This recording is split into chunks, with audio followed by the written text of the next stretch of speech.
Ken Kramer, who is the head of maintenance and grounds for the whole district. And he knows more about the building than I could ever tell you, so. Ken's been here a lot longer than I have. Don't take us up on the roof tonight, okay? Yeah, no roofs tonight, it's a little windy up there. Yeah.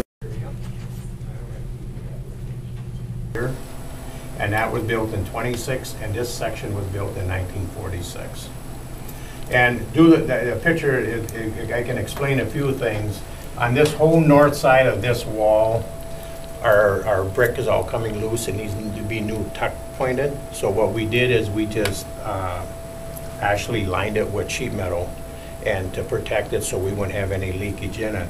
But right now, if you're ever outside, you can look above these little pillars. All our brick are coming loose on top of those pillars, and then we're getting leakage into our building and causing plaster from coming loose. And we're gonna have to do something with it soon, or because of the damage that it's doing. And tuck pointing, we're looking at, to do these both buildings, we had a rough estimate, it was about $120,000 bucks.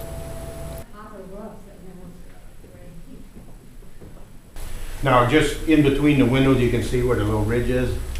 This last summer, we had the same problem that I showed you down below here. Mm-hmm. And that's when I showed you in the picture above those pillars where it was tuck pointing with leaking, that all that plaster was coming off. So what we did is we cleaned it up and sheetrocked it, and then, you know, dressed it up so it looks decent. We call this wing, we call this our granite wing, basically. Yeah. This is the best. So this is where we're going to be making quite a few changes from here on down.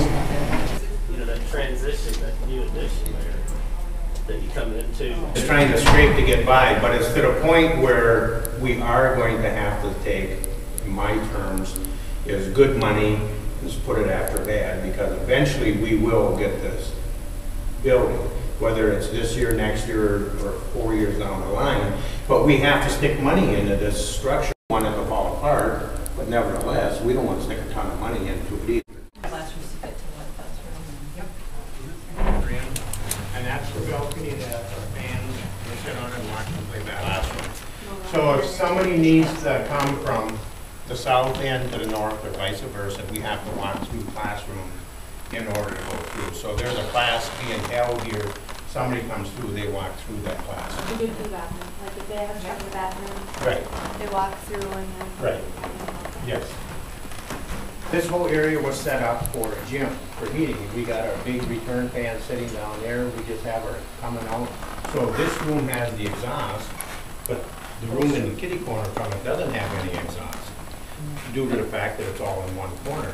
See, and the airflow is moving in there, and here we can't get the air to move. Then that just, it makes a difference. Sure.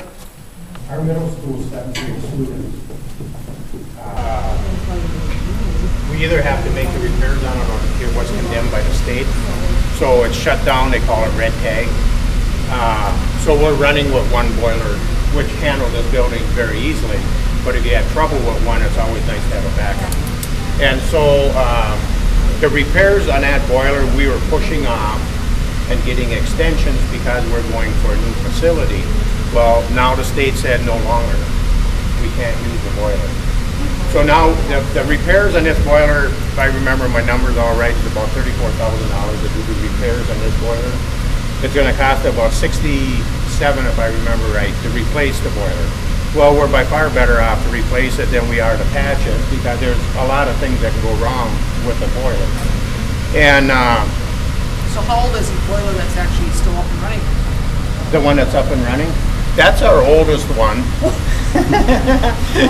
So that was put in the 40s.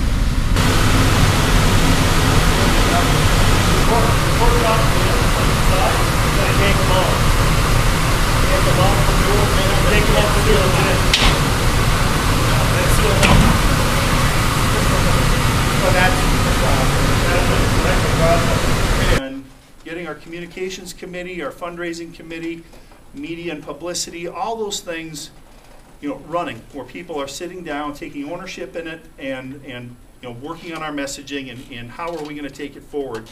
Because it's not you know, Barry and I are gonna help a great deal and be a part of this whole process, but of course, you know, we need a lot of support, and we need, you know, this is not our referendum, this is all of our referendums in this community, so